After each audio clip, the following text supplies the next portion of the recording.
Back in December, we asked the question, is Fortnite winning against PUBG? With the new mobile announcement, can we declare that Fortnite has won? We'll break down everything we know thus far about Fortnite Mobile, touch on PUBG's mobile in China, and finally discuss if PUBG can regain the crown or will forever be number 2.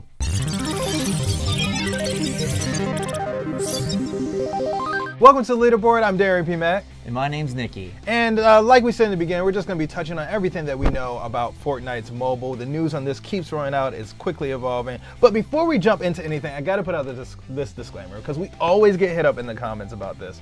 We are not bashing either game, right? Whether you love Fortnite or you love PUBG, we're not talking about the merits of either game. We're really just talking about who is winning the Battle Royale based on their metrics, based on news coverage, and different things of that nature. All right, let's jump into it. So the Fortnite mobile app was announced, and apparently it will have crossplay and cross progression between PC, Mac, iOS, and Android, and PS4. Xbox still working on it? Well, Xbox actually won't have the crossplay, but you will be able to play. You can choose to play with Xbox players from the mobile app. So they're still working out some of the details on that. I mean, news is still evolving on that. Like we said, crossplay will be an opt-in feature for mobile only. So if you're on PC or something like that, you can't just say, oh, I just want to play against mobile players. It'll be matched with mobile players. Only the mobile players can choose between PC, console, and things of that nature. I don't know, Nicky. I think playing against PC and console players will be... Why would you do that? I don't know why you would do that. I feel like it's a major handicap, but you know, it's a cool option. Maybe, I mean, we'll be following the Fortnite player that masters everybody with the mobile controls. Graphics and quality are expected to be the same across all consoles, including mobile, and Epic has gone on to say that they want it to feel like the same game on everything. Yeah, they talked about that there's a beta available on March 12th on iOS, but that was supposed to come out yesterday. So, but it feels like right now it's just invite only.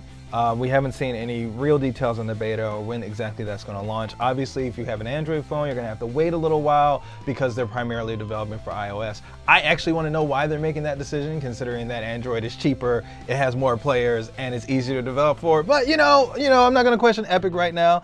I'm sure they have some other reasons for it. And talking more about it being available on iOS, Fortnite requires iOS 11, and to use at least an iPad 2, iPhone 6s or SE, iPad mini 4, iPad Pro, iPad Air 2, and iPad 2017 devices. And signups are available at Fortnite.com. Yes, and they are also talking about controller support is planned to be added to the mobile edition later on. And if you've looked at some of these sort of funky accessories or peripherals that you can add for your mobile phone, I would love to see how they map those buttons and things like that. That might make it easier for mobile players to compete against, you know, console or PC players. We'll have to see. Yeah. And lastly, the thing that we know for sure, at least hasn't changed up to this moment as we're recording this video, is that there is no specific process to how they're inviting different players. It seems totally random. So if you have more game time or less game time, you're not going to be preferred in this sort of beta sign-up period that they're doing with iOS. And here's what we know about PUBG Mobile. Now, there is a mobile version of PUBG in China. Yeah, and that version is called PUBG Exhilarating Battlefield. Yes. That's crazy. Reports are in, because there's some people who here in the States have ways of playing it, and then they can like jump through hoops, but it's apparently very buggy. Yeah, I mean, so if you're playing from the United States, you can, and people have made tons of videos, there's tons of articles, we might link some down at the bottom if you really want to play PUBG Exhilarating Battlefield on a Chinese server. So it's kind of like playing on a Chinese server kind of creates a laggy experience for players in the United States. But it's possible, you just need to know Mandarin because some of the translations don't always work. But supposedly it's supposed to release sometime soon in Canada later this week. Yeah, I heard earlier from the Seven Worlds Gaming channel that covers PUBG Mobile and is currently playing it. He's heard rumors, these aren't confirmed, that it might launch in Canada. I don't know if PUBG is now trying to beat Fortnite to the market, right? You know, because if PUBG came out earlier in the West, that would give them obviously an advantage with their established player base in the United States. One of the other things that kind of was working for PUBG in the beginning is, or at least in January and December, was when they opened up in China. They had explosive growth, they added 9 million players, and there seems to be conversation that they're waiting for a new mode that's going to launch in China, but player growth, particularly in China and the Asian markets, has really flatlined. And if PUBG has already reached its apex in the United States, if it's plateauing in China, there really are no other areas that it can grow as far as the base game. Not talking about the mobile game, but the base game has really reached that apex. So that's also working against this growth. I mean, what we're seeing in February was the first time that PUBG did not expand its player base. Like, this is the first month that has happened. Every other month it's grown. This is the first month where it's shrunk, and a lot of that is due to the slowdown in Asian markets. So aside from the Canadian rumors, there isn't a lot of detail about Bluehole, who's the developer for PUBG, rollout in the United States. And if it is ever going to roll out in the United States, one of the things that's interesting about PUBG is a lot of their growth over the last couple of months has primarily been fueled by the Chinese and Asian markets. And so it seems like they're really focused in on saturating that space before they move over to the United States. So, and it also begs the question, will Fortnite be available in China and these other markets? Yeah. You know. So we asked in December, is Fortnite winning? Yes, and we did. Today we're discussing, has Fortnite won? What can PUBG do? And also, when is Save the World going to be free? I personally play Battle Royale. I love Fortnite. It's so fun.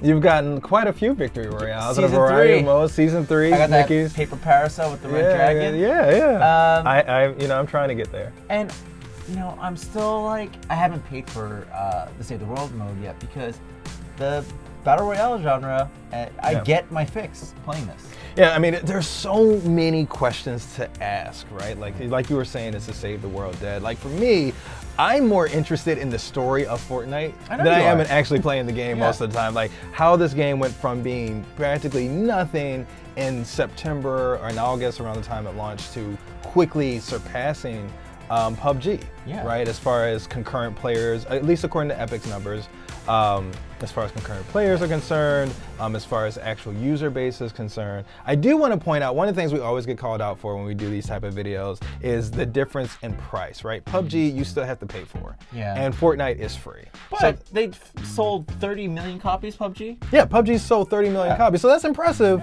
You know, that puts you in Grand Theft Auto territory, puts you in, it's one of the fastest selling games ever. It's the biggest game on Steam compared to, I mean, the second biggest game is Dota 2, and it's not even close when it comes to concurrent players. So, I mean, PUBG has a lot going for it, but the real question is, can they topple Fortnite? Fortnite's growth has just been explosive. It's surpassed them in concurrent players. It's routinely the #1 game on Twitch right now. And with the mobile announcement, I feel like we're entering into Pokemon Go territory. Yeah, when you say that, when Pokemon Go launched, it exploded, right? Yeah. And according to Google Trends and YouTube, Fortnite is, you know, has a slow and steady incline in regards to interest, and it's only halfway up to where Pokemon peaked, Pokemon Go. Right. And this is, of course, specifically talking about YouTube interest over time. So it's not as big as the height of Pokemon Go, but it's still quite massive. Yeah. You know, and again, like I said, it's trending upward. Like, it's going to continue to grow, especially, I can only expect that when the Fortnite mobile comes out, it's only going to get bigger. Like, Pokemon Go only had mobile. Pokemon Go only had mobile. Yeah. Like, that's the thing. It only had mobile, and it shot up to the top of the charts. The closest thing to it was Minecraft. Yeah. You know, it completely surpassed, according to YouTube search volume, right? Like, if we look at general web traffic around it, it's not even close. Like, Pokemon Go was in its stratosphere all by itself. But I think we could be approaching that. And then, you know, going back to our original question, what does PUBG do in answer to that?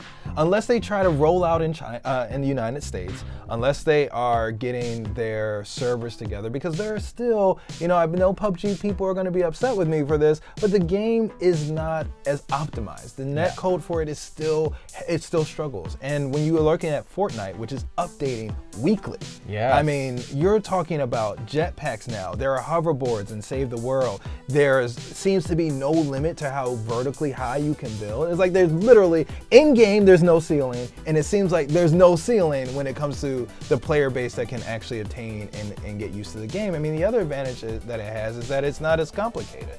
You know, I feel like PUBG is really a military sim style type of game. And Fortnite's weapon complexity isn't as tough, so a 5-year-old can easily pick it up. 5-year-old might be a stretch. Maybe, you know, a 12-year-old or teenager can pick it up and play. We'll see on the mobile, because I feel like mobile gaming is a lot more friendlier for younger players. and you know, it's like probably simpler. Like we did mention controller accessories, but we'll see. We'll see how it rolls out. I definitely want to play it. I want to try it. I know that people who play Fortnite have a preference over console or PC, and now with mobile in play, I really think it mixes it up. Yeah. I think that there's a handful of players out there who have yet to pick up Fortnite, but playing it on mobile will expose them to it. Yeah, I mean, the mobile gaming market is by far bigger than all the console markets combined right now. I mean, most people have access to a phone. It's going to change. I really do think it's going to change the world. I mean, and the other thing that PUBG is lacking, as a final note, not to nail the coffin too quickly, but PUBG still isn't on PlayStation. I mean, there's 75 to 80 million players that they still don't have access to. They've done well with their Xbox console launch, but they're still, you know, I feel like there's a lot of room that PUBG has to make up in order to compete. And the only other thing, as a final note, I know I said final note multiple times, as a final note, PUBG, if it were free, I think that might give them a chance to be competitive. Yeah. As long as there's that price tag, even with a mobile game, I don't know. I know the mobile game is free, but even on the console and PC, as long as it has a price tag, I don't know if it can ever really compete with Fortnite. Yeah, the greatest allure of Fortnite, and I think one of the biggest reasons it shot up to past 40 million players is because it's free. Yeah. Like, if it's free, it's for me and anyone else that likes $0. You know what I'm saying? It's right. Everybody likes $0, and it's great for friends, squads, and all that stuff. Yeah. But those are our thoughts. Let us know in the comments. Do you think PUBG can make a comeback, or has Fortnite, with its mobile announcement, truly ended the Battle Royale game and declared itself the winner of Battle Royale for now and in the future? So if you haven't already, make sure you click that subscribe button and click that bell icon to become part of the notification squad so you'll be notified whenever we upload. And we upload about 7 times a week. Keep it locked to the Leaderboard, your home for video game facts.